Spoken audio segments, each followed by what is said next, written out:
I hope you enjoyed the little soundtrack we just played. It's to the new television series, Phenomena Project. Well, we're hoping so. Anyway, we've been in contact with the gentleman that wrote the song, which is called Fire, and it's very befitting for this particular series. My name's Steve Miller. For those that don't know me, I've been involved in the subject of UFO investigations primarily. My first investigation of a UFO was back in 1983 in Liverpool, so 34 years in the field. And around about 1990s, the late 1990s, I got involved in the paranormal research, psychology, parapsychology, and we kind of moved forward since then. But I'm here today to talk to you about a new television series. Now, this is no ghost hunting, ghost busting TV show that we see on television. Yes, there are plenty of them, and it's certainly not like the typical things you'd often see. There are no hoaxing, that's good. There is literally evidence you are going to see in this TV series, tests that have been carried out, and yes, to substantiate that things really do bump in the night. Phenomena Project, it's its name. It's sponsored by Olympus, which is really good because they provide us a lot of really nice equipment. And we set it out for review in 2015. We posted some information out around the world to see what the response was in regards to small trailers of the episodes that we put out. These are some of the responses that we got. TheExaminer.com went out to 60 million people in the US, and they said a new TV documentary could blow the lid off the best kept scientific secrets. That's what we're really getting at, is that we do believe that there is some form of suppression going on regarding scientific establishments not releasing what we refer to as the real evidence of the existence of paranormal phenomena. The Mirror also were very pleased with the reporter Mike Lockley on location, said, Phenomena Project, I've never seen anything like it. It's quite frankly, I'm stuck for words. That's very good. It's not often the Mirror is stuck for words. Editor and author Brian Allen said, Steve Miller teams up with Don Phillips. The setting could be explosive. Well, yes, it has been on occasion. So, SCP, the Scientific Establishment of Parapsychology. This is the investigation that took place last year in Seattle, Washington, in the USA. We were called there to investigate claims of paranormal disturbances at a house. It's only 10 years old. It also already been featured in newspapers, on the television, Fox News, Como 4, and we thought that there was something to it. However, there had been a lot of debate about this, and it became quite notorious as being the most debated story regarding paranormal phenomena in America of 2016. New at 6, burning Bibles, disappearing crosses, shaking chandeliers. They sound like scenes from a Halloween horror movie, but a Bothell man says these are happening in his haunted home. Como 4's Elisa Jaffe shows us what he considers proof and the moment that our cameras caught too. This is not a Casper type ghost. And this is no ordinary Bothell house. Table, walked in, the table was on the floor. When Keith and his girlfriend moved in 2 years ago, he says strange things started happening right away. First thing we heard on day one was a kid cough coming from upstairs. They don't have kids, but this IT guy did have cameras and started documenting disturbances. Keith claims items started moving, flying, and disappearing. There are candles missing. One candle just got thrown, and there are 2 candles missing. Every cabinet door is wide open. All of them open up and down. There's no way that could be. I left the cabinet door open. That's it. That's it.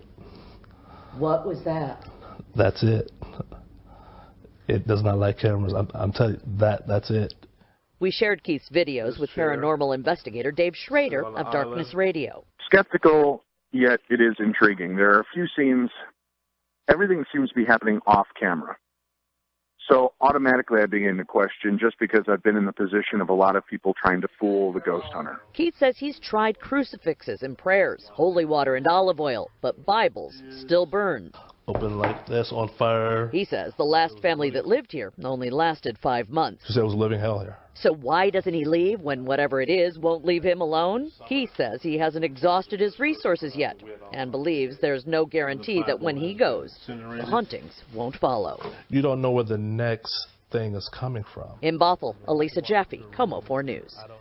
Keith says he's also now working with a priest to find peace in his home, and the paranormal researcher Elisa interviewed offered to hook Keith up with the Ghost Adventures crew.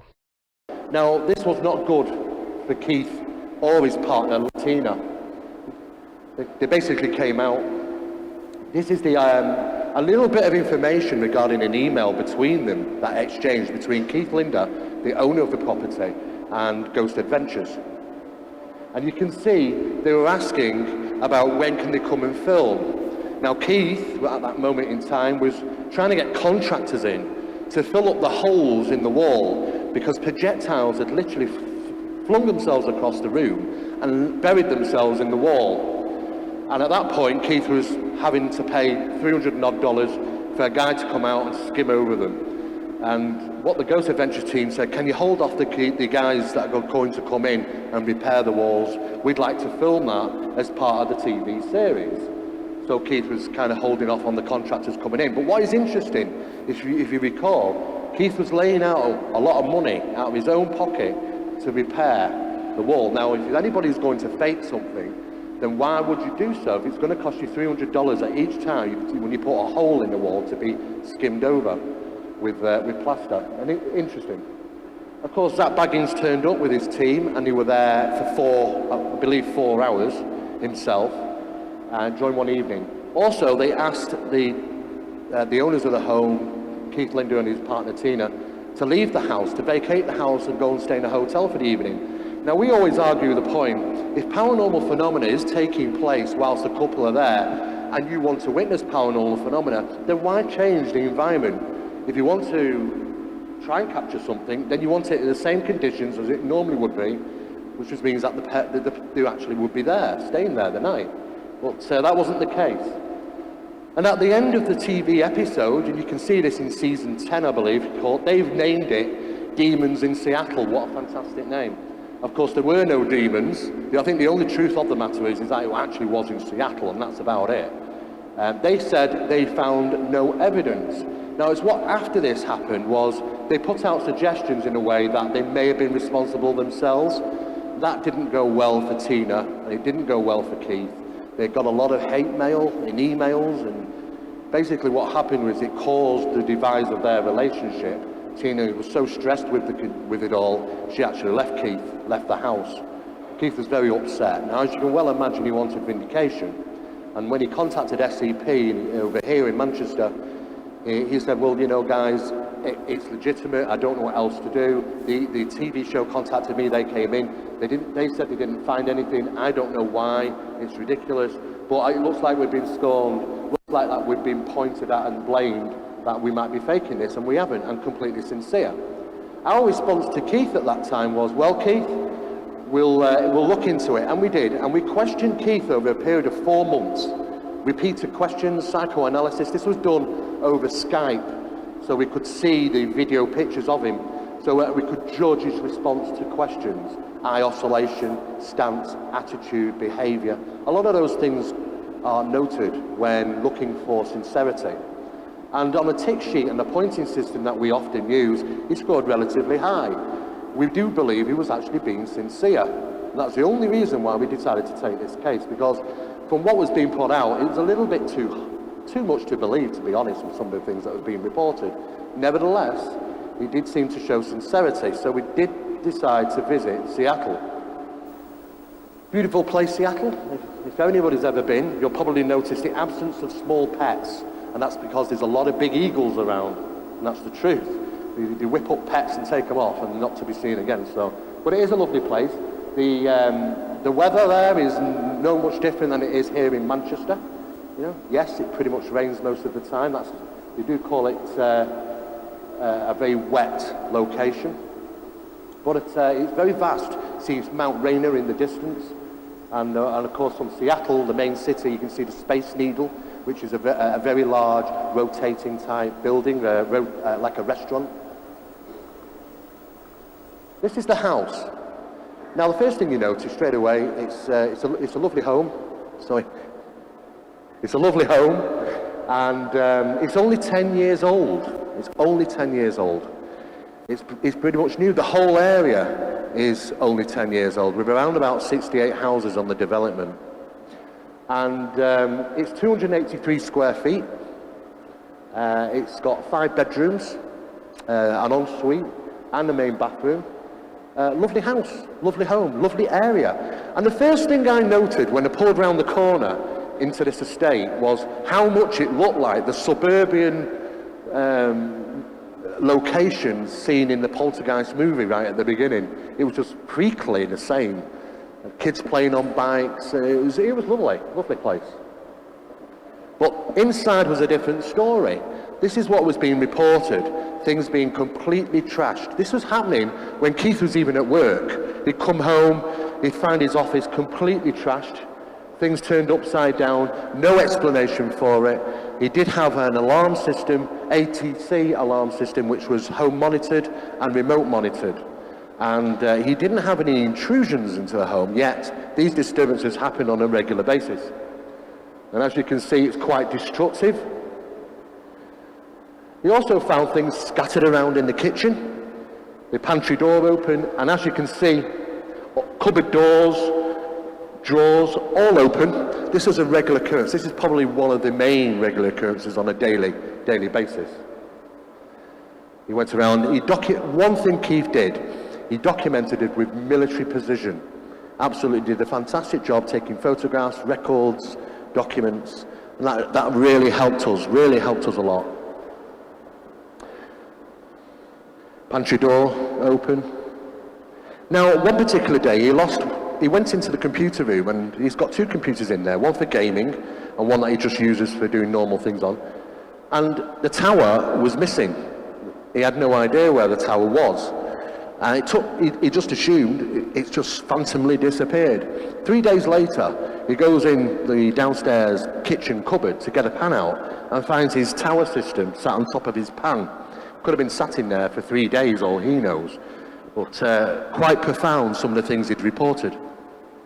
Things were being damaged, broken, tremendous cost to Keith in repairing items which were broken, tipped over, a wardrobe as well.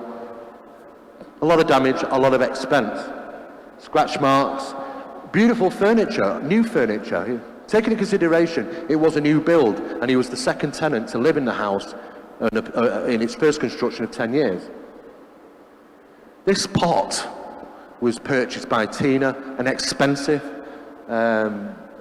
piece of pottery that she purchased, and she's very upset at finding it shattered on the floor. Now, what was interesting, from its resting place, which was up here on top of the worktop, it would seem that it must have traversed across the room to smash on the floor, because what we tended to do is we looked at the debris spread, the way it spread the debris, and we know that it must have come from a certain direction, and that was not the direction of where the resting place was.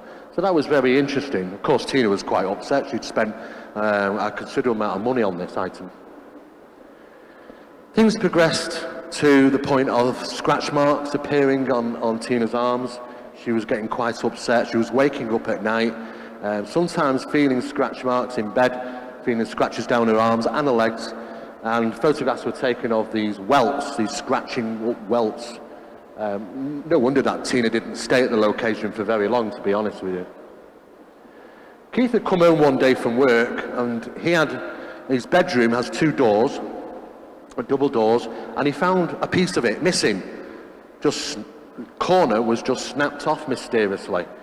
And he didn't realise where it was until he went into the downstairs lounge where the television is, and propped up against the television screen was that piece of wood, as if there it is, you're not going to miss it, because as soon as you come in, he regularly would come in and turn the television on. You're going to find it. Notable, a very typical poltergeist type incident. And of course, that's the piece that was missing from the door. He did try and stick that back together. Not brilliantly, but he did manage to. Other things that were damaged were lights. This one was smashed. He found debris on the floor in the morning after hearing something break, like glass. You couldn't reach this. This is one of those lights on the landing, and you've got to kind of go up the stairs to try and reach it, but it's very high. And as you take a step nearer, you end up having to take a step down, so you end up further away from it. You would have to have ladders to reach this. Keith he left it like that because he'd had an incident where he had been claimed to have been pushed down the stairs, which led to a fractured knee in the bone on his leg. He wasn't going to go up on any ladders to fix this, so it was there like that when we arrived. You can see the pieces of glass from the light which scattered around when it broke. Another incident, exactly the same sort of thing, a light in the upstairs hallway. Now the upstairs hallway seemed to be one of the focal points in this home. And he came out of his bedroom to see this light just literally hanging there, switched on, because he leaves the lights on at night, understandably. Smashed all on the floor, all the items, and it's just hanging there, just swinging backwards and forwards. Now things started to take a bit of a turn about 3 months into when the phenomena started taking place. He walked into his office one day and noticed something quite unusual. The smell of something that's like smoke filled the air. And he noticed just a corner of his paper in the printer looked like it had been set on fire. It had been burned. Now Keith's not a smoker. He doesn't smoke in the house. And neither does Tina. Tina didn't smoke. And he was quite baffled, so he took a photograph of it. But this was one of the first things regarding incendiary conditions, spontaneous fires just bursting out or bursting into flame. Another incident was for a few days he started to smell smoke downstairs in the kitchen.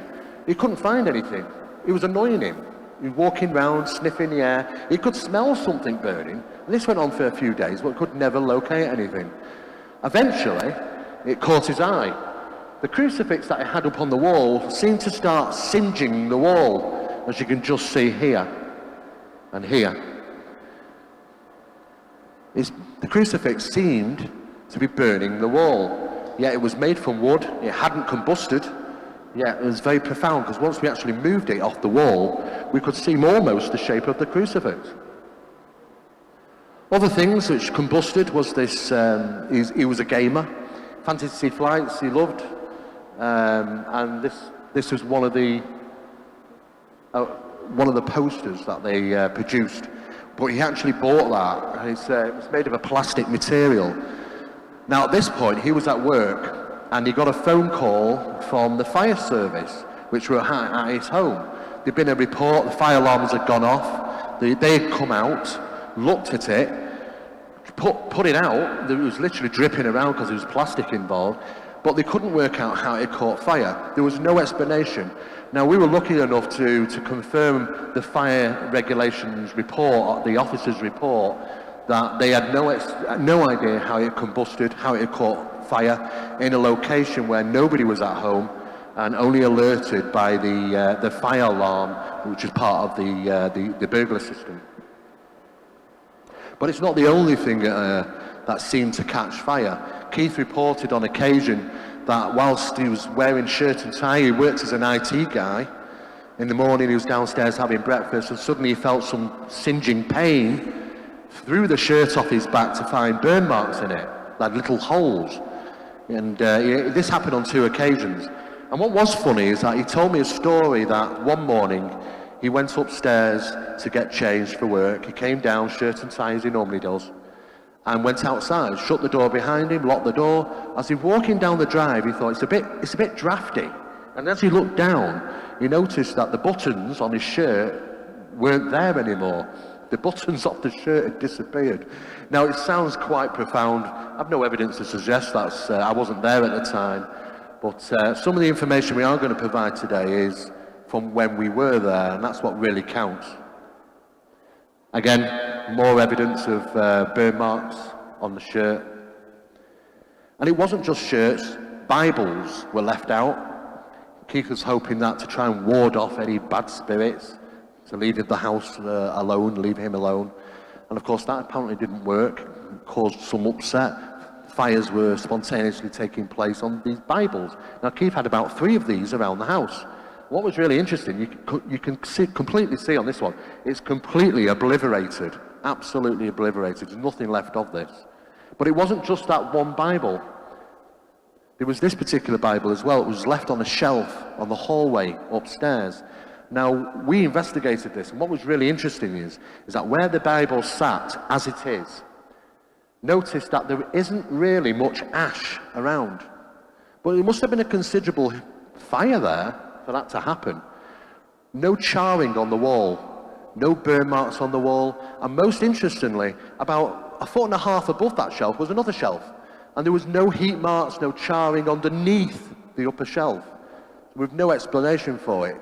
The only thing we can consider is that maybe heat was applied to the pages, but not a living flame, in a sense of speaking.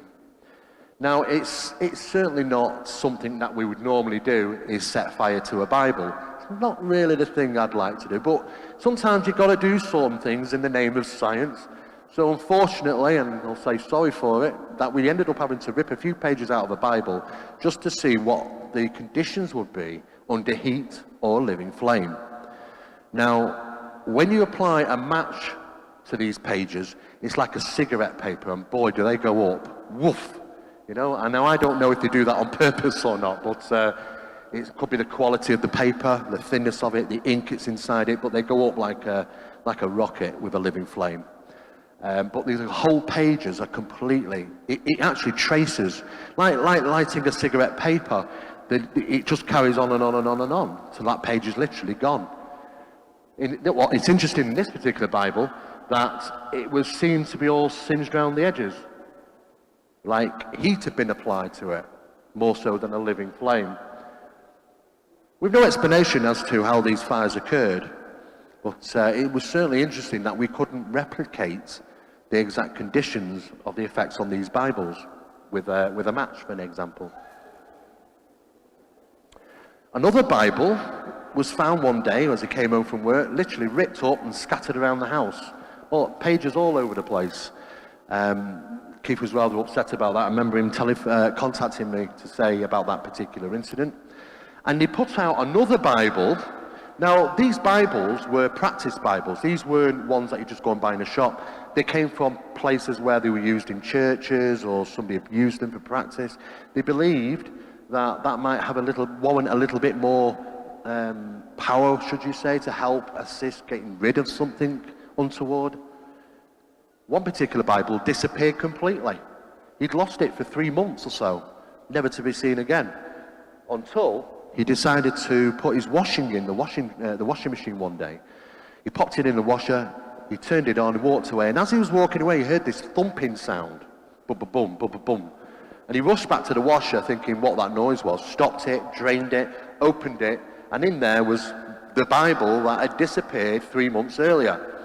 As you can see, it was very wet at the time, and he had no idea how he got in there. He claimed he certainly nothing in there when he was putting in the washing in the first place. Just seemed to manifest. A number of photographs that Keith had were also adversely affected, as if heat had been applied to them. Not a living flame, but heat. Now, what was interesting about these particular photographs was the only part of the photographs with him on it were damaged. Keith's face. These are photographs of him and his family, but Keith's face has been obliterated by burning. And again, and again. And this went on for some time. Now, Keith also said there's lots of strange things going on with the lighting and electrical system. Again, something that often is reported in poltergeist infestations.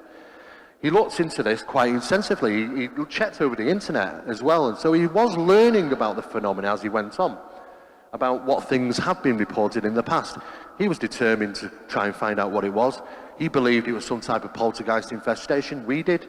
It was certainly the attributes were there.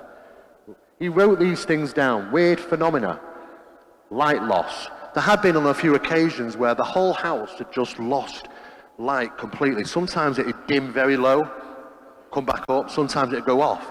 On one occasion he contacted the electrical board and they said, well, you know, they'd run a check, because apparently they can do things a little bit differently over there, and they confirmed there was nothing wrong. Everything was fine with the circuit breakers. Some 20 minutes later, it came back on, which was really unusual. Now, these sort of things were happening all the time. And I asked him, well, you know, what's the most common? He said, well, the lights flicker. It drives me mad, the lights flick. And occasionally, even the light switches go up and down at high speed. I said, well, can you try and record some of this for us? This particular video was taken from his office. And he was leaving cameras around the house, video recording. And Keith was downstairs watching television at the time. And what's actually happening here, through analysis, and it is difficult because you get pixelation when you zoom in, but through analysis, the actual light switch does seem to be moving. You can see here from the analysis. And this was happening regularly. This was happening not just in one room, but numerous different rooms. Sometimes the light switch wasn't flicking on and off, but the light was going on and off very fast, extremely fast. Sometimes the light switches would be moved up and down. Other things that was happening were plants. He had a number of plants in the house. Occasionally he'd come home and find some tipped over. This one, though, was the most profound one, was the plant had disappeared. It had clearly been tipped over, thrown on the floor, but the plant was missing. He couldn't find it. He didn't know where it had gone. Other plants were often found on the floor, broken, torn apart, tipped over. In fact, this large plant was seen by 4 witnesses to literally levitate and throw herself across the room on one occasion. That was during a housewarming party where he had 4 friends over who also reported what they'd seen. Scratch marks appeared on walls for no explanation, no reasons why, how they got there, but they were it was a new build. The walls were beautifully plastered, the carpets were new. It was a lovely place, but these sort of things stuck out very much so. Strange marks on the floor appeared. Just black marks that they didn't know, little specks of black marks, no explanation where they come from. Just one minute everything was fine, the following day there they were. These are some of the holes or indentations from objects that suddenly just fly across the room and almost bury themselves into the plastered walls, hence him calling out contractors to fill up these. Now Keith sent this to me, and he even done a drawing because he thought it was that interesting. It was early morning when he was going to go to work, and around 6:30 a.m. he'd locked up the house, he was walking to the car, but he got that feeling that he was being watched. And he quickly turned around to see something as if somebody was in the house peeking through the blinds. And as soon as he looked up and saw this, it shut tight quickly, as if something was spying on him. He was quite upset about that. That was his office, the room in the house that was regularly getting trashed.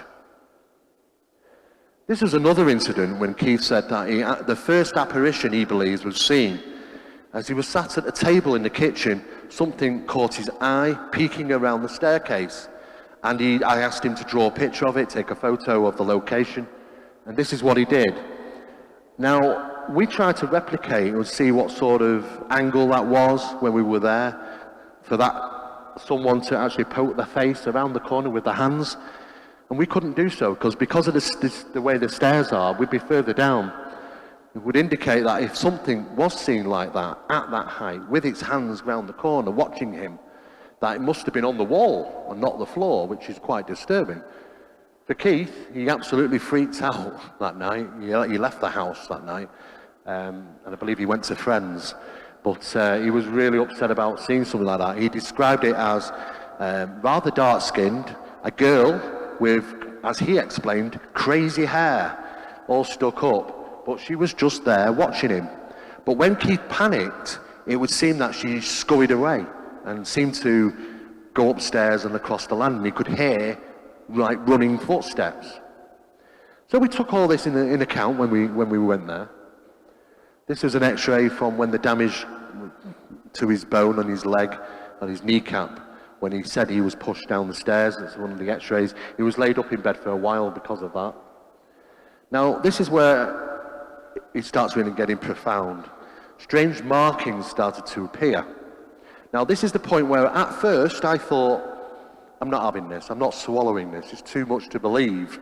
You know, I mean, I've been in the field a long time in paranormal research, and I've never come across something like this before, so I didn't take lightly to it. At first he thought these markings on his computer table was hair strands, but it wasn't, because when he ran his fingers over it, it was actually markings on the wood. And he thought, well, what is it? Is it ink? It's not ink. He didn't know what it was. He wasn't there the night before. It weren't burn marks, it wasn't ink, it wasn't hair, but you just couldn't work out. You couldn't feel anything on the surface of the wood, and yet there it was. But that wasn't the end of it. Things started really taking a turn. Now, you'll understand by these next images why I wasn't going to swallow it. Now, the last time we ever see anything like that is usually in an omen film, you know. We just don't see it. You know, I've never seen this in any form of what I consider an authentic paranormal case. 666 drawn on a wall, I mean, come on, really, seriously.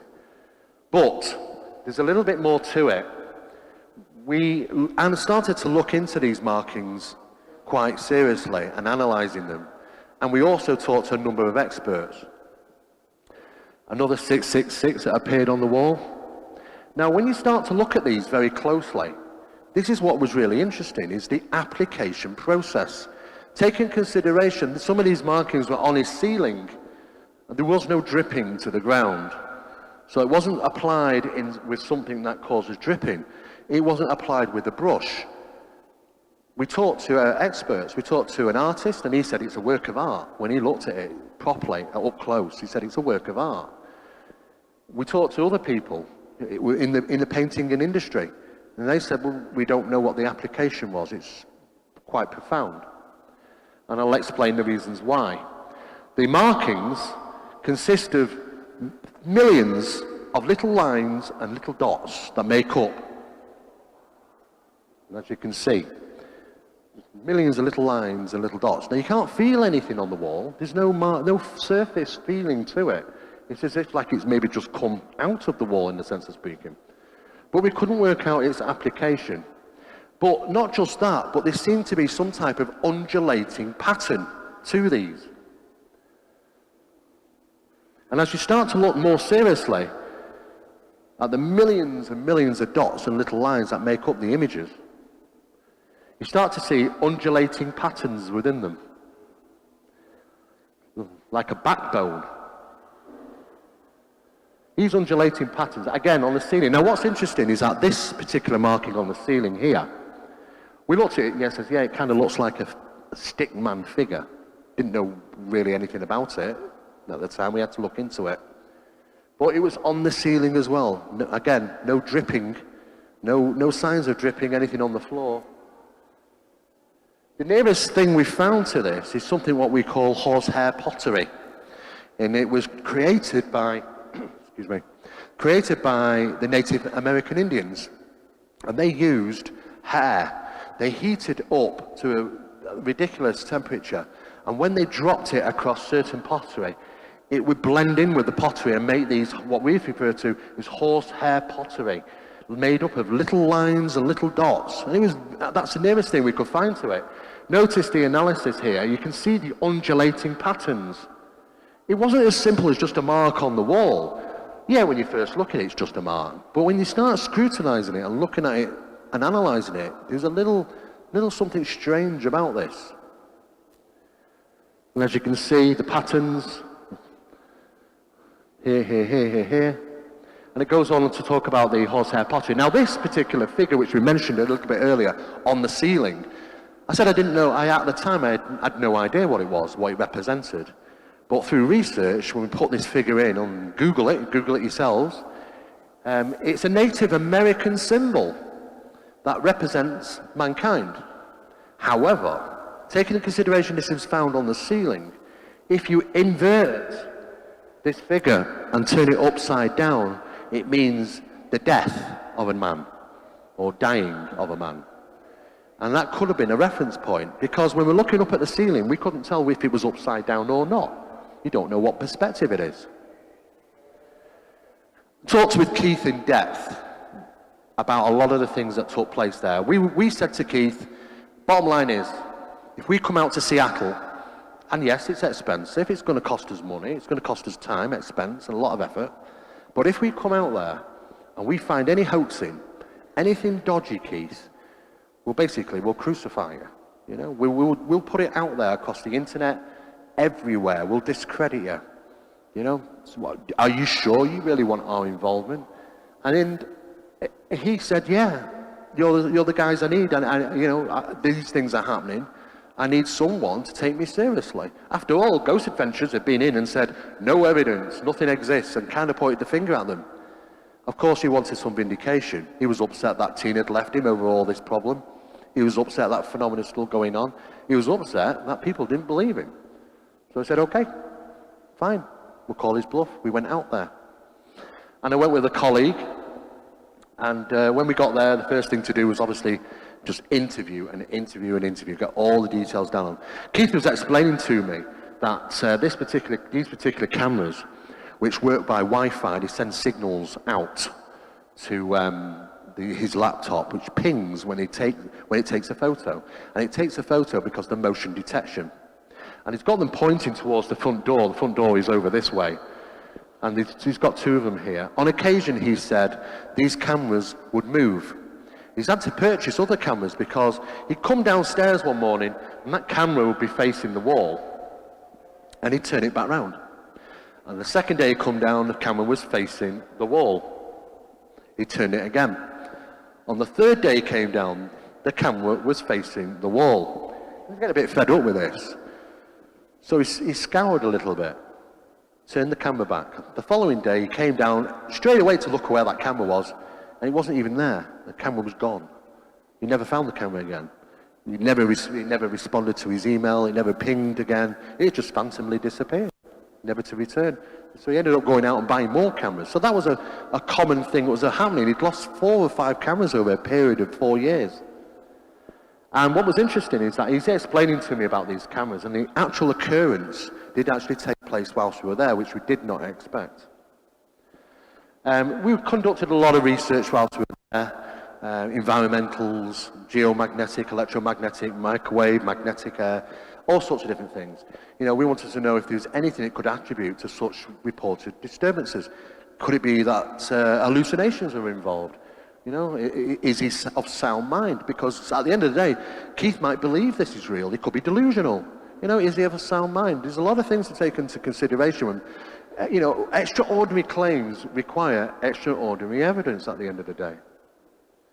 That's myself examining the holes. You can see that he'd even attempted to cover up some of the holes himself. But some of these objects travelled so fast across the location that they'd hit the wall quite hard and literally bury themselves in the wall. That's Keith's attempt, wonderful attempt at fixing the door. I wouldn't have him do any DIY stuff for me, of course. But nevertheless, though, that's his attempt, and you can see me having a good look at it there. Now, the research carried out, there has been considerable research, and still research is going on, because it takes such a long time to obtain information from BUM-FLUFF, Seattle's record office, because us guys are UK guys, and maybe they just drag their feet a little, I just really don't know, but we are obtaining some information over a long period of time. Some of the statistical analysis carried out, we were looking for things what might be triggers. After all, Keith had provided us literally a report day by day over a 4-year period of what had been going on. And you can see here 2013, you know, 2015 and so on. And we looked at the times when activity was taking place and the peak values. And we're having a look to see if it falls in any certain pattern. Now, what was interesting is that the peak of activities here and here seem to fall in with the spring rise, the spring equinox, and the summer rise or the summer solstice. Could be just a coincidence, maybe, but maybe there might be something to it, we don't know. But it's interesting to conduct these type of surveys. We also looked into lunar cycles, and to find out if there was any correlations regarding new moon and so on and so forth. But no, there wasn't, because they just fall into random events of new moon, waxing crescents, waning crescents, and there was nothing significant, no pattern regarding lunar activity and phenomena taking place. But did seem to be spikes of phenomena taking place at the spring equinox and the summer rise, the summer solstice. We also had geological research and geopathic stress analysis of the land to see if there was any natural causes for maybe some of the strange things that might have been taking place in his home. But by all accounts from the research carried out, it seemed to be just normal. Nothing unusual. No different than really our homes, I assume. The location, there's, as you can see, these new houses, estates. Now, they're only 10 years old. So we were trying to figure out what was there prior to the build. Now, this is Keith's house here, if you can see from Google. And there is, at the back of Keith's, a brook, or what they might recall to a small stream. And that's been there literally forever. It was part of the land, it just never disturbed it, they kept it there as a natural water source. And it's just at the back of the rear of Keith's house here, as you can see. Now, what's interesting is, through research, we looked at all 70 odd houses on this estate, and there was only one house that had a pre-existing dwelling, and that was this wooden log cabin. And that was exactly where Keith's house was built. Keith's house was the only house to have a pre-existing building on it prior to its build. We talked with the construction guys. Now, there seemed to be some elements here that we were kind of thinking, okay, is it simply going to be one of those things that you hear and see in movies? You know, it's built over Indian burial grounds, you know, Native American, and then of course they're haunting the house. You know, it just sounds more and more like something you'd read in a horror novel or one of those very dodgy movies that we probably see on the paranormal. You don't often come across things like that. So we had to look into it though. So what's the possibilities of it? Well, what was really interesting is that we went to see Father Roy. Now, Father Roy had been called out to the house several times and conducted what we refer to as a blessing. And I was quite taken back when I met Father Roy. Lovely guy, really nice guy. And he said to me, I believe there's enough evidence to support that the house may have been constructed over Native American burial grounds. I thought, really? Could it be that simple? So we decided to find some research out about the location, the area, and lo and behold, the whole area was riveted around with stories of skirmishes and battles and even wars against the Native American Indians that were living in Bothell many years ago. And they employed people to take down their trees in the forests where they lived. And of course, these battles and skirmishes and wars took place, and there were many deaths. But scattered around were burial sites. Now, the Native Americans at that location had several burial sites. It wasn't just one. You'd have literally one per household, in a sense of speaking. And they'd scatter these small ones all over the place. So they were quite happy to live amongst these burial sites, and they did so. But when the construction company came along, and it's a little bit different in the US. I mean, we'd expect all hell to break loose over here in the UK. But over there, they're digging away, and all of a sudden they come across some bones. Hang on, guys, hang on, tools down, make a phone call. About an hour and a half later, a guy comes out and goes, well, yep, looks Native American to me. Okay, you're okay, guys, you can move it. They move it. Literally 2 or 3 days later, they're back in construction. That's what it's like. You know, it's just the way things are over there. It's quite normal. It's quite shocking to happen over here, wouldn't it? But it was surprising. So I thanked him for the information. I thought, do you know, can it really be that simple? Could the house be literally constructed over an Indian burial site? And if so, did they relocate the bodies? We visited the locations of graveyards and stuff, and most of them, you did see Americans, Native American Indian burial grounds as well. What was interesting is we found out some information to say, yes, the gravestones are there, but the bodies aren't. Well, where are the bodies? Well, We couldn't really find out where the bodies went. Maybe they just went to a mass dig. We just really don't know. We don't know what was involved, when it happened, the expense of it, how the Americans think about things like that at the time. But nevertheless, though, there were certainly areas of Native American burial grounds with headstones with no bodies in there. Now, for anybody who goes to America, and some of us may have been there, if you're carrying a lot of equipment with you, it's not for the faint-hearted. And I remember getting to the airport with all this equipment, and a guy took us into the room, and the first thing he did is he went like this and put his hand on his gun. And he opened the case and he said, "What's this? And what's that?" And he pulled out my one of the microphones, with a gun microphone. It looked like a gun, actually. It wasn't, that didn't go down too well.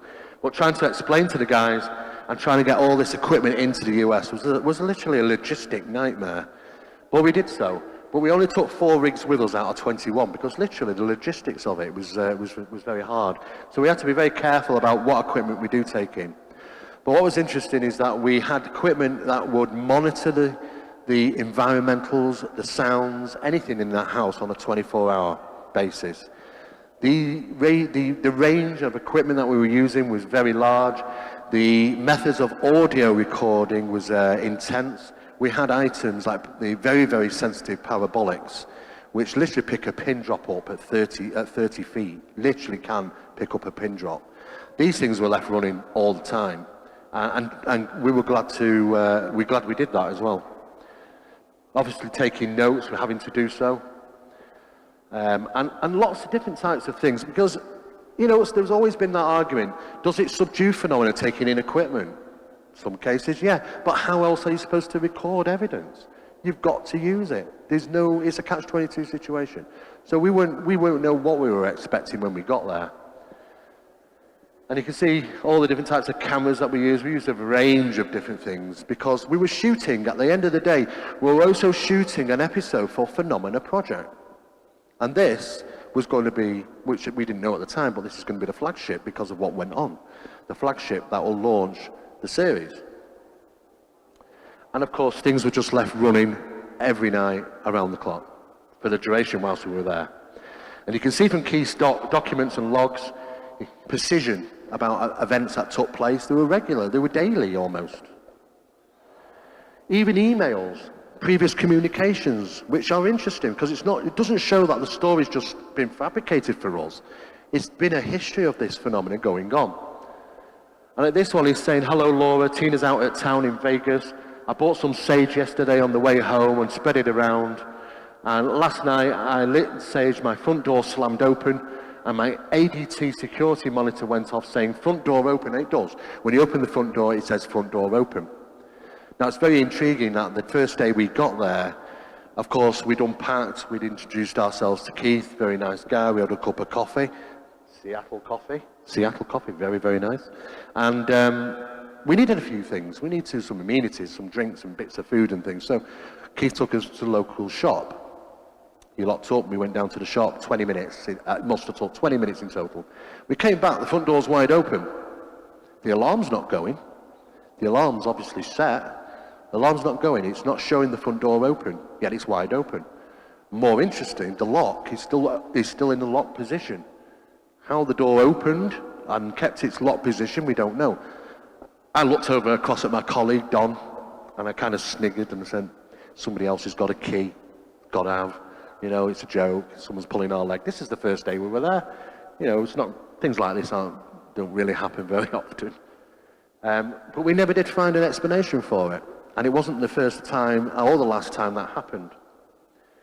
Other recorded information in a way of transcripts in communications that took place. I mean, this one was from 2012, so you can see that there's been documented stuff going on for 4 years. So it's not like we've just come along, and things have been going on for some time. Now, whilst we were there, Fox News contacted us and said, "Hey, can we send some guys out? We want to cover this." And fine, if you want to come out, as long as you don't interfere too much with our investigation. They came out, they interviewed us. And what was interesting is that some of the recordings that we were capturing, audible recordings, were second to none. I mean, I've been in this subject 34 years, and I've listened and heard what I refer to as EVP, electronic voice phenomena. But this is much more than that. This was, in a sense, like communication. The voices were ridiculous, like somebody was actually there. On many occasions, there was questions asked and answered even obtained. That is an EVP. That's heading towards your ITC, your instrumental transcommunication.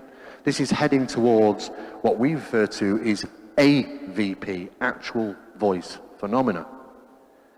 Of course, photographers turned up from newspapers. We had to conduct our investigation around all this mess, literally. And it's very, very difficult. And we don't normally take cases like this because it gets too heavily involved with the media. It's difficult. It muddies the waters.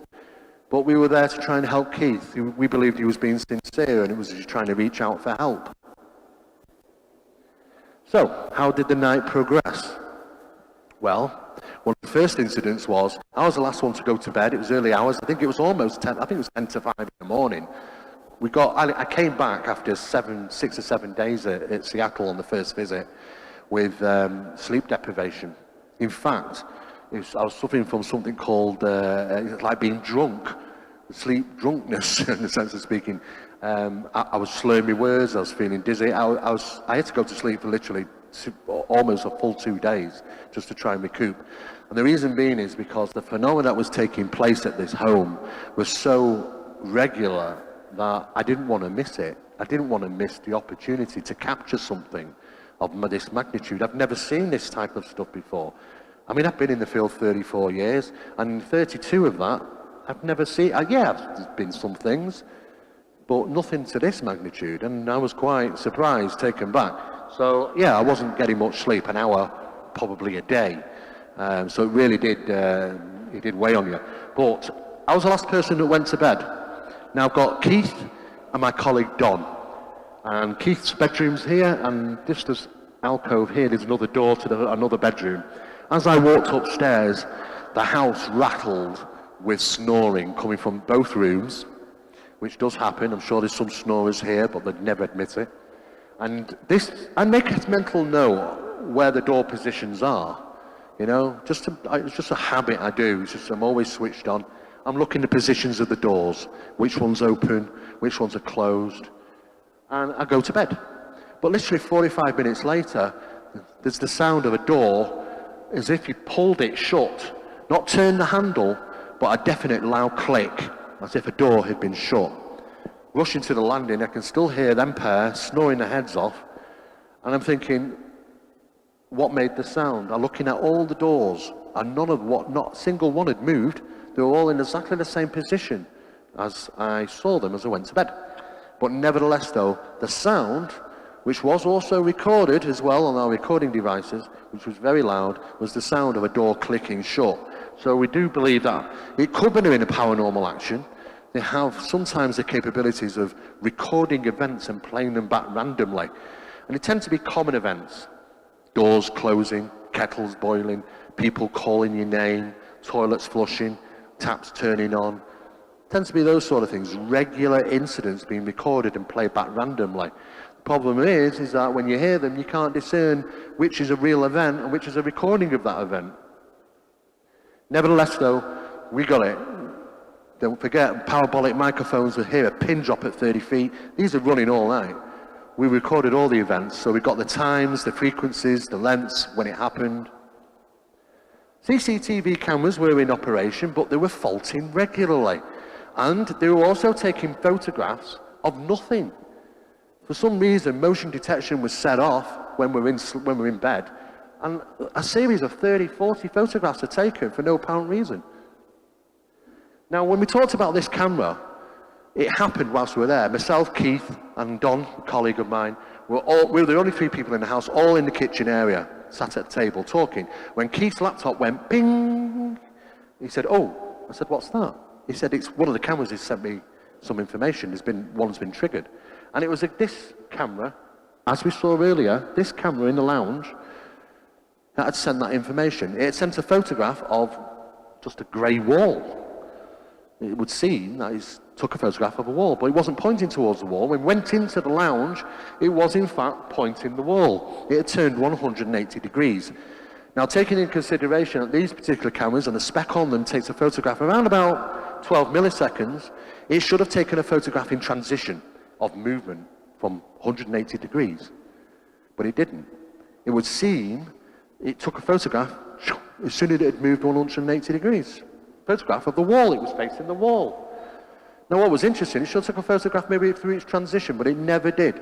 So I have to question sometimes, do these objects really move from point A to point B, or did it just materialize instantly? And hence, that's why we only got a photograph of the wall. It's very, very mysterious, but most of all, the most significant thing is it actually happened whilst we were there. Nobody was there.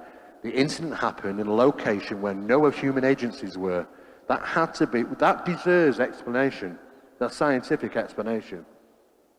And we can't provide one. And that's what makes it something under the heading of possibly paranormal. There were also infrared, unusual things that took place there. An infrared area, a hotspot you could call, no apparent reason for it. It vanished. It never came back again under the same conditions, the same time, same location, same heating in the house. In fact, we turned off heating when we were doing such tests on thermal because we don't want thermal tracing to appear. But there were anomalies. This basketball-sized object just seemed to hang around for a short period of time and bang, disappeared, never to return. We've seen monitoring regularly, 24 hours around the clock. Thermal imaging was also used to see if there were differences in darkened areas or UV flooded areas. Laser nets were used. We use lots of different types of equipment to try and figure out what's going on. Laser tripwires. Now, we'd set up this laser tripwire, and as you can see, this is one being set up. Okay. Now, they're fascinating because if you cross the beam, they just simply alert you. Now, throughout the night, throughout the investigation, 3 days in, we'd been using infrared. Most people tend to use infrared in investigations, but we weren't really getting a lot. And we thought, okay, let's change the method, only because of one recording that we got. We got a recording, and by all intents and purposes, it said, when we were doing infrared testing, it bothers us. It bothers us. We didn't know. We're trying to figure out, what does that mean? What it bothers us? And we just sort of sat there at the table, rummaging around, trying to think what that might mean, when a little light bulb went on and thought, okay, are they referring to the infrared we're using? Don looked at me, I looked over at Don, and shrugged our shoulders, and okay, let's change the method of investigation.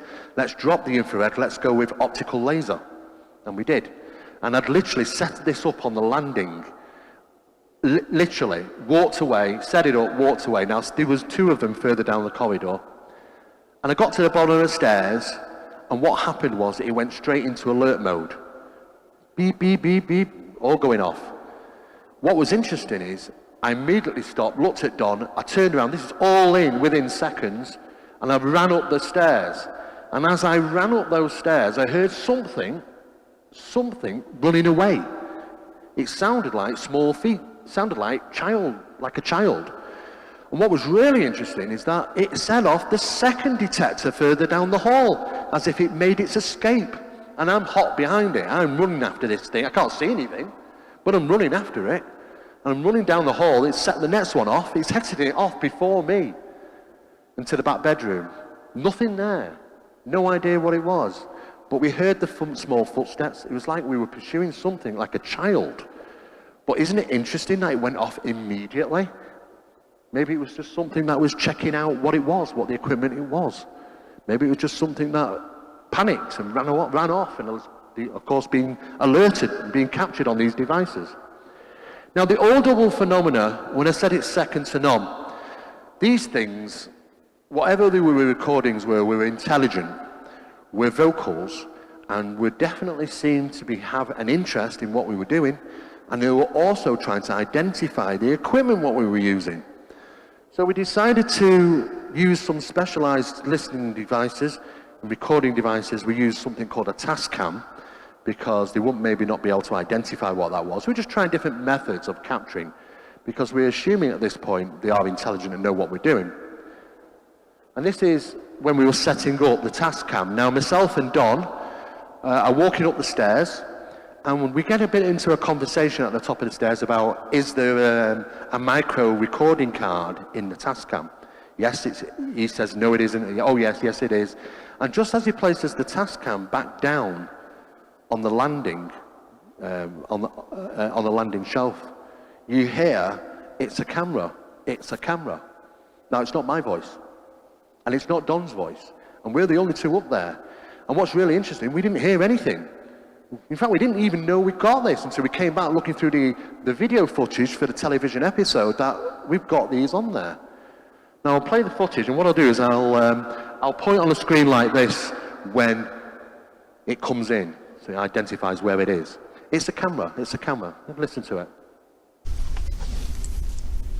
Okay, Steve, let's go out 5 minutes, and what we'll do is we'll put this recording unit in one of the rooms and just leave it. We'll see one of the rooms. Actually, what I'm going to do is I'm going to put it here. Yeah. Because this will capture then sound from here, sound from there, and also even sound from down there. Okay, so I'll just power this up.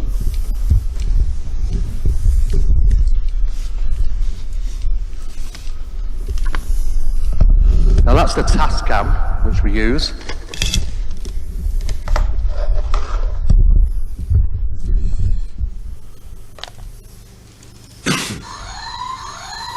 You can see how sensitive our equipment is. Don just sneezed and he set one off.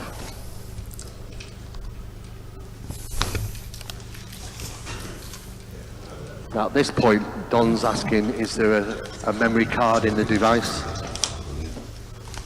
Where is it? I thought I put it in there, hold on. Wait, it isn't here. Sorry, it isn't here. Do this again. Do this again. Did you hear it? It's a camera. It's a camera. It's very, very clear. Other ones, we heard a voice. It said, I love her. Just come out the blue. I love her. It sounded like a female voice. Again, caught on the recordings.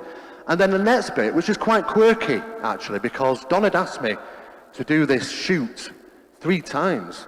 And now, for the 3rd time, all I had to do was go to the front door, open the door, and walk in. And he said, no, do it again, let's do it again. And it just ended up the 3rd time. But the first response seemed to be a female voice. There were no females there, only myself and Don at that time.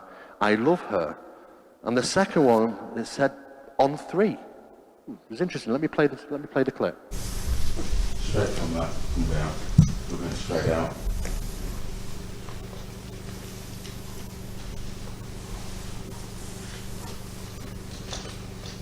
I've got a line there.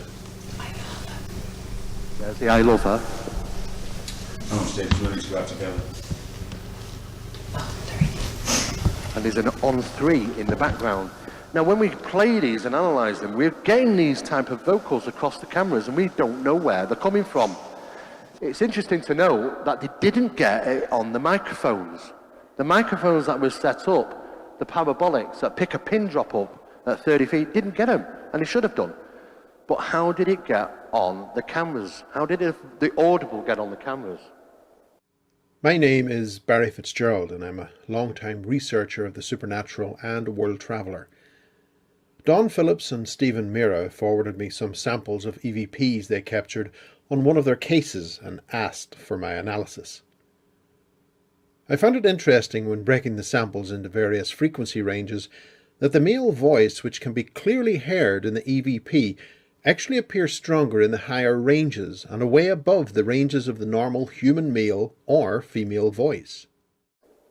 Now that was Barry Fitzgerald. For anybody who knows Barry, he's from the TV show International Ghost Hunters International. Barry's a good friend of ours and has been working with us in the project to assist us regarding analysis of some of these recordings.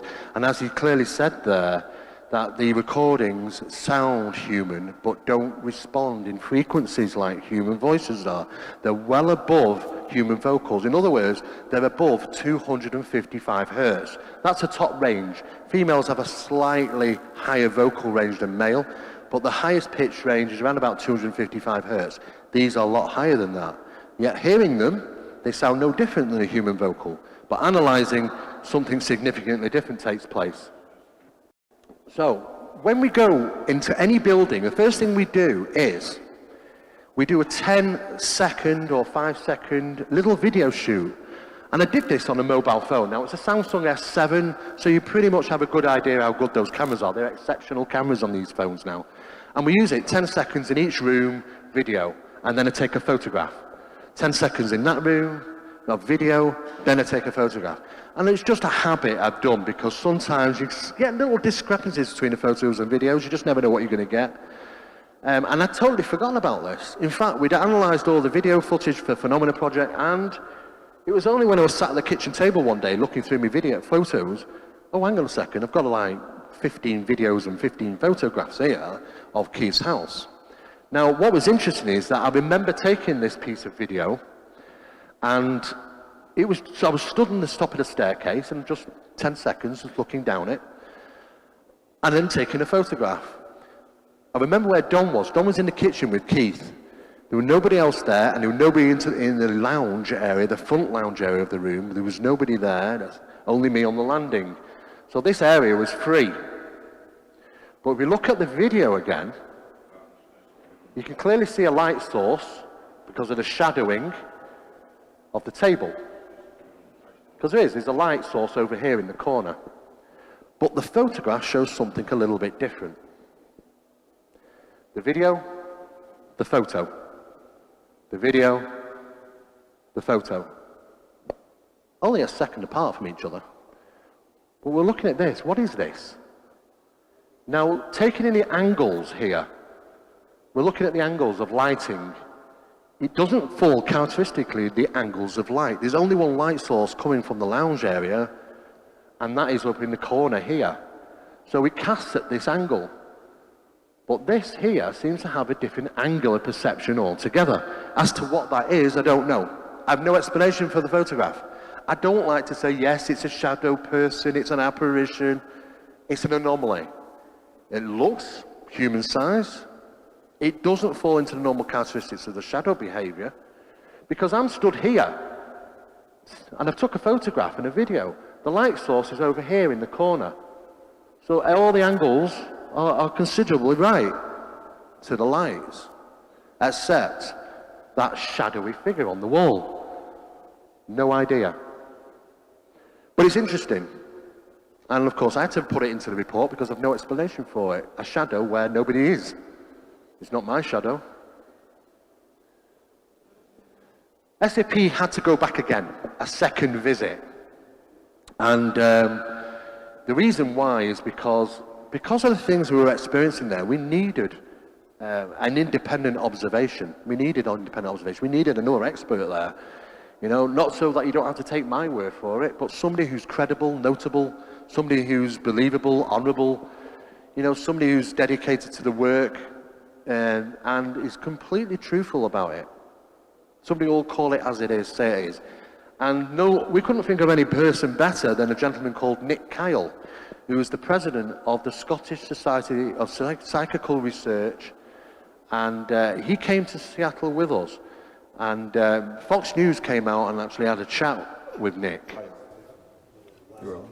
Yep, okay. Kyle, how do you spell your last name, Nick? K-Y-L-E. Okay, and how would you like me to refer to you, your proper title? Well, I'm president of the Scottish Society for Psychical Research, but that's a bit of a mouthful, so yeah. Maybe a paranormal investigator from Scotland would do. Okay. Psychical researcher. And just so I'm clear on your relationship with these guys, you are an independent. You know them but not connected with them. I've never worked with them before. I know of them, and I was interested in their case. When they said they were coming back for a second visit, I said that I felt their case, if they came across phenomena, would be strengthened if they could have someone independent who could scrutinise their work and be available as a point of reference. You know, if they say that they did a particular methodology, I'm there to say that's correct, they did. And if they got a particular result at the end of that, then yeah, I was there, and that's what happened. And from what you've seen, what is your impression or your interpretation? My impression is that the SSPR has been investigating cases for 29 years in Scotland, and that this is a fairly typical case in recent days. And I would say that Steve is meticulous in his approach. Dawn is a curiosity, because what's happening with him would appear to be paranormal, and I still can't figure out how he can do what he can do. But I'm here not so much to pass judgment as to be an independent witness, but rather than someone off the street or someone with obvious integrity. I do have a background in investigating cases, and the SSPR in Scotland is a conservative, highly ethical body. We're very careful in what we do, and I think that's probably what the guys wanted. Someone who's cautious, careful, conservative, and will not seek to curry favour. So as much as I like these guys, having met them, I won't see anything that I am not sure about. Let me back up. So Don is a curiosity. Does Don attract paranormal activity? Does he draw it out, do you think? He seems to. And why, and is that unusual? No, there are lots of people who can walk into situations and get phenomena happening around about them. The term we would use in the UK would be mediums. Not quite sure if that's the word I would use for Don. I think maybe some kind of specialist or facilitator of EVP. Yeah. And there are other people who can walk into haunted situations and the phenomena collapses. It just stops. And they're cooler. Yeah, and I'm not sure why that is, but I think there is a difference between people in the extent to which they can control or trigger phenomena. It's maybe something to do with skepticism is not conducive. So having seen... Yeah. So I arrive, the place goes quiet, yeah. Right? Maybe I'm a jinx. Having seen their scientific methods, are you in the belief that what they have obtained is credible? Yes, in most cases. Obviously some phenomena have happened when we've not been expecting it. So maybe one of us is sleeping, or for example, the stuff that came from the woods, we were only able to observe from a distance. Right? But generally speaking, they tell it like it is, and I would be able to say for certain phenomena that have been captured, as it were, yeah, I was there, and the way they're telling it is how it happened. Okay. You're saying Scotland there's much more activity there. Doesn't happen here, I don't think, as much, right? Yeah. So you have more experience there. This is not unusual for you, in other words. No. The more extreme stuff in the previous visit, yeah, that would be unusual. Yeah. But I think that there's paranormality all around us. It's a background aspect of life that some people are more sensitive to. And as I say, it can be turned up or calmed down according to your response to it. In Scotland, it's the most haunted corner of the world. Yeah. I'm a big fan of Scottish paranormality. Yeah. This is kind of no big deal for you then, I would think here. A little bit. Do you think I went into the haunted bedrooms first and second night and was happy to sleep there, and of course nothing happened. Yeah.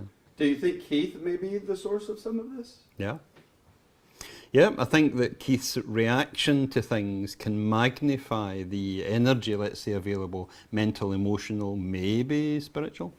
And I think he's changed. He's much more clued in now that a low-key reaction and possibly even diverting his attention will calm things. Yeah. But to be fair to Keith, it was him that told me that. Yeah. The layman would look at all of this equipment and it's interesting. You don't know what all this is for. But when you look at all the equipment they're using, are you judging their methods? I don't judge their methods by their equipment. I looked at the equipment and I was reminded of advice that I was given by a Scottish investigator, that the best equipment's between your ears. But if you want to keep a record, if you want to have something for other people to study and to follow on and to know what the story was, you need some way of recording it, and there's plenty of options here. And when you've seen the recordings of the voices in the woods, the EVP, skeptics might say, oh, they made that up somehow, there was a speaker somewhere. What do you think about it? Well, I don't think they made it up in the sense that Don's been very good at showing me upon request his recorder, and I've regularly or frequently checked it to make sure that it's either completely clean or I know what's on it. So anything else is additional. Some of what happened in the woods I think is intriguing. Others I would put down to the wonderful recording equipment that Olympus use, which seems to pick things up a quarter mile away. Could be voices from far off. Some of it. Could be a kind of a mixture of the two. Yeah, it could be. But if you get a sensible answer on a recorder to a question you've just posed, and it wasn't pre-recorded, then that's not picking up random stuff if it happens again and again. One of the frustrating things about Don's EVP work is he very often gets it just on the edge where the reasonable man would say, yeah, I agree that those are the words that have been recorded, but a hostile critic would say, no, it's pareidolia. Define that for me. Pareidolia is the ability to see patterns where they don't exist, to attribute meaning to essentially non-meaning signals. Yeah. Yeah. And how about the fluid on the walls? Your thoughts on that? It reminded me of walls I've seen that have been spat upon. In other words, there could be a way of applying liquid to a wall. But I'm not accusing anyone of doing that. It's just, I think that sometimes when we're looking for answers, we really lack imagination. And I think that we need to analyse that to see, is it wood sap? Is it a chemical that's readily found in houses? Or in fact, is it quite rare and unusual? The composition of it might give us a clue to how it came to be there. I thought you were going to ask me about something else. I thought you were going to ask me about the painting upstairs, because I was not at all sure that that was paranormal.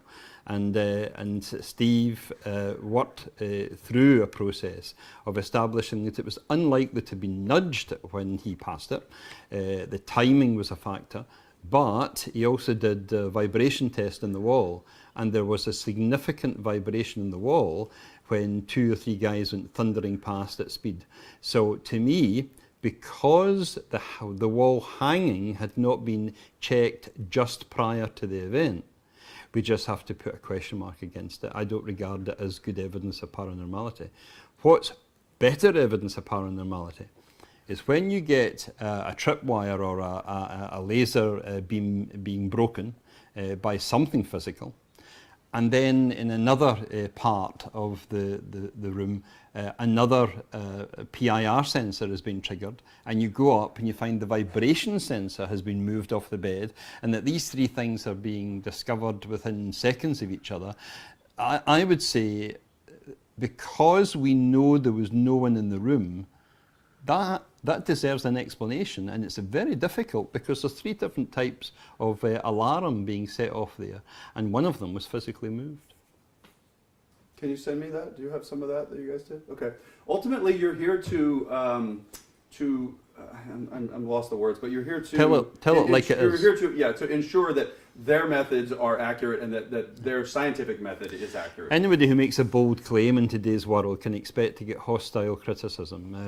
People who work in this field are very often the subject of character assassination.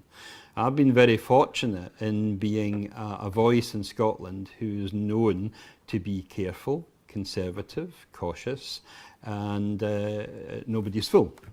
So I've come here at my own expense to see if these guys are telling the truth.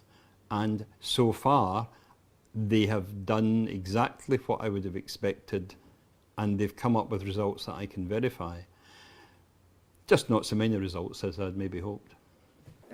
Now that's Nick Kyle, and he came out on the second visit. Now things had deteriorated somewhat. Phenomena was not happening as much as it was the first visit, but whilst he was there, he did witness things. He talked there just about the vibration detector, how it moved from location, causing alerts on numerous other devices simultaneously literally within seconds. That was witnessed. There's numerous other things that he'd witnessed whilst he was there. So it was good to have a secondary opinion and an independent observer there to make sure that we are doing what we say we're doing.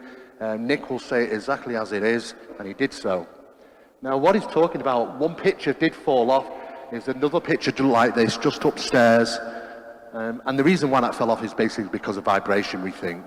Though we can never rule it out, that it might have been a paranormal incident just as we were passing, but nevertheless, we could possibly rule that out as a paranormal. That's one incident we've managed to rationalise.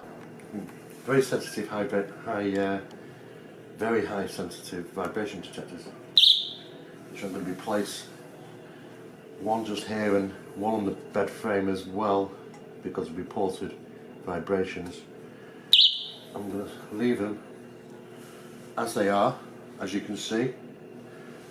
And I'm going to shut the door and I'll seal it off. Okay? Now we did lock the door, seal it off. In other words, put special tape on the door so we know if it's been entered. Those vibration detectors, one of them wasn't in its normal place. It alerted whilst we were downstairs in an empty room. We went flying up there, unsealed it, the room, went in, found it not even on the place where we left it, on the floor of all things, upside down. Now that's where we left it, and that's where it was, upside down in alert mode, a foot away from the bed. Now what was interesting, taking into consideration we'd done an EMF sweep already in every single room, this incident, just where this landed on the floor, down here, left an EMF hotspot of almost 8 milligauss for about just over 3 hours, and then bang, disappeared. No apparent reason for it. Is the incident itself seemed to leave a trace evidence behind of an EMF.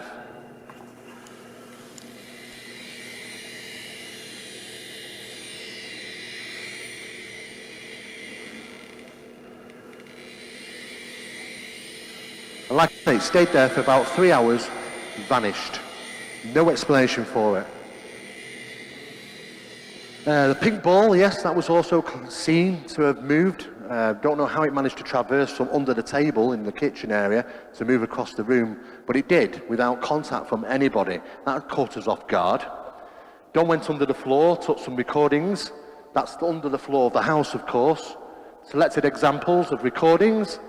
Some of the ones that we caught. I hear some rings. Sounded like a female. Sounded a bit Irish. Hmm?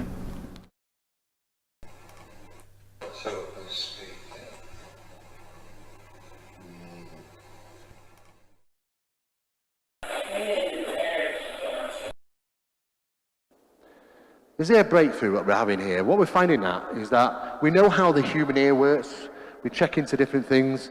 We look at the cochlea part of the ear, and we know this is how we get to hear things. The vibrations through the air, harmonics, causes the eardrum to rattle, and this is what vibrates in the inner ear, known as the cochlea. Now, there is something called the cochlear implant for people who have hearing deficiencies or can't hear at all. And it fastens directly to the side of the head here and connects directly to the cochlea, bypassing the eardrum completely. We're allowing people to hear, which is interesting because on occasion we found 3 recorders running simultaneously in a silent environment. I've recorded 3 different types of voices, or 2 voices and clicks. And it shouldn't do, because if it's harmonic, it should all record the same thing, and they're not. It would seem they are using something referred to as transplacement, transplacing directly to that equipment. In other words, they're placing it directly on that equipment. It isn't in the air. Hence, we get different recordings at the same time on different equipment in a silent environment. But what was interesting here, and the Plague Cottages incident, which is another Phenomenal Project episode, we heard someone, a woman talking at the time we were recording. We had to, Don went on, bummy neck, pressed stop, shouted downstairs, thinking it was some of our investigators. Guys, can you be quiet down there? I'm trying to do a recording. Silence. Looked out the window, all our guys are outside, there's nobody else in the building. But I know what I heard. I heard a female voice say a sentence. I said to Don, write it down, don't tell me. And they were identical. We heard a woman talk, both of us, but the recorder didn't record it, and it should have done. So how did we hear it? It couldn't have been harmonic. Maybe it was transplaced to the individual. Not only did he have the capabilities possibly to transplace into equipment, but also to the inner ear as well. So really, when people do turn around and say, I heard something, John, didn't you? And he goes, no, I didn't hear anything. There could be a reason for that. It could be that, yes, people are targeted directly. Direct information to them. This light on the landing of Keys fell to the floor, 73.4 inches, I believe it was. Made a loud bang. Interestingly enough, the replication of that sound should have generated around about 39 decibels. It registered around 69 decibels.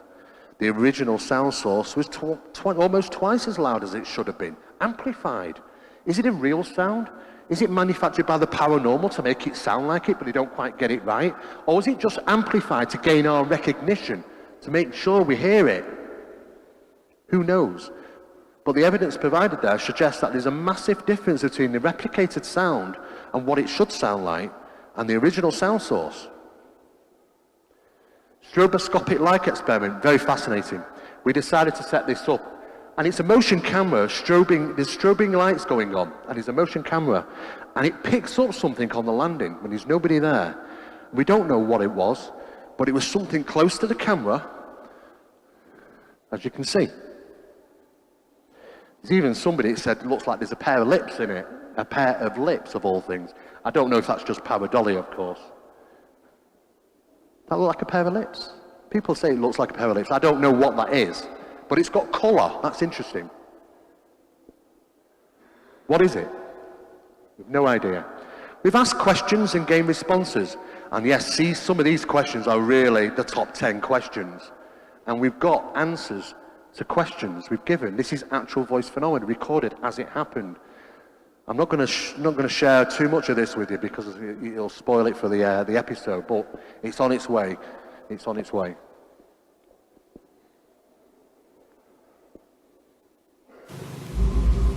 In November 2015, we received a call from Keith Linder claiming his house was haunted.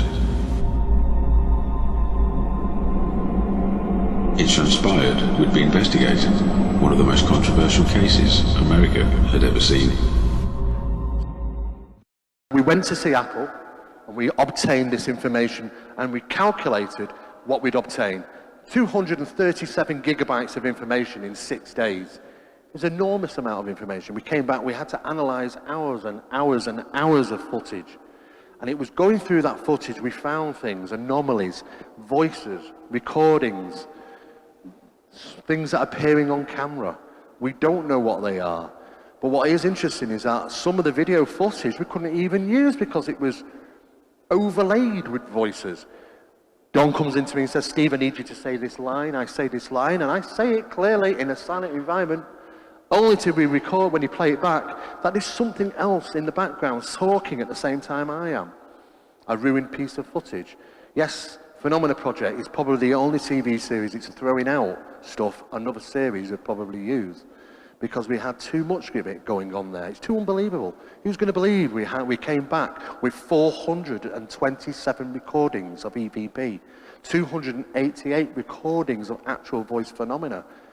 No one's going to believe it. They say it's ridiculous. It doesn't exist. Too much of a good thing, you could say. Nevertheless, though, it is on its way. Now, if you want the full details about this, I do have a stall outside regarding the full case and all the details in it.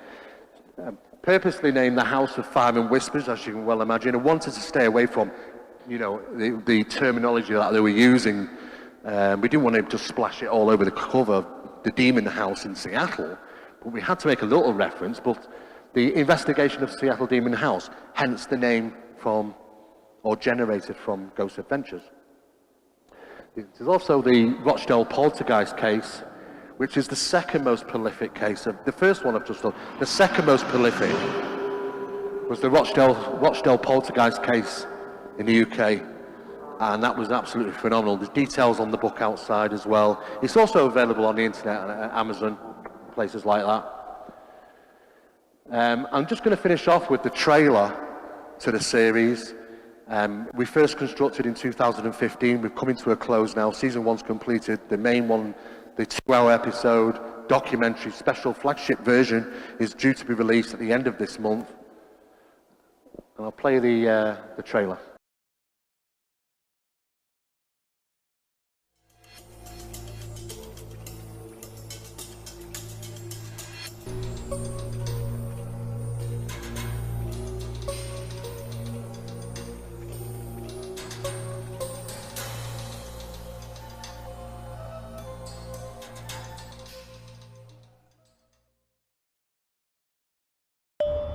Throughout history, mankind has been searching for the answers to the secrets of the world. visionaries, scientists and scholars have all pondered the same question. Is there an afterlife? An eternal existence which awaits us all beyond our physical being? Or could science finally prove or disprove the existence of the afterlife? Now, for the first time, science and supernatural forces meet head-to-head as two men take things one step closer to revealing the truth on a journey of scientific paranormal exploration into the unknown. Join renowned paranormal researcher Don Phillips and parapsychologist Steve Mera as they leave no stone unturned on a venture that just might change your life forever. The truth is coming. It's a TV series, it's not going to see anything like this before. First time it's ever been produced, and the amount of information that we have been putting bits out, we've been cornered on, we've been suppressed, we've even been told to take things down. Even the Catholic priest contacted us and said, where have you got some of this information from? This was from an ITC session, guys. He said, get it down, take it down, people shouldn't have that information. We must be putting something out right to gaining this amount of information out there. The problems of people coming to us, asking us to take information down, don't distribute certain information. I think we're doing something right, and I think we need to take a change in regarding how we investigate paranormal phenomena and how it's perceived, especially on television nowadays. It isn't a subject to be laughed at. It is a serious subject, and we do need to advance it, and we need to do it properly and the best way, professionally as we possibly can. If anybody wants further information, you can go to the Map It website. Phenomena Magazine, which is a free magazine you can download every month from phenomenamagazine.co.uk. Feel free to pay a visit to Phenomena Project's website, phenomenaproject.tv. There's some details about the episodes there and upcoming things that we're also doing. But it's all available on the Facebook website as well. So I hope you've enjoyed this presentation, and I hope you enjoyed Phenomena Project and when it comes out, and thank you very much.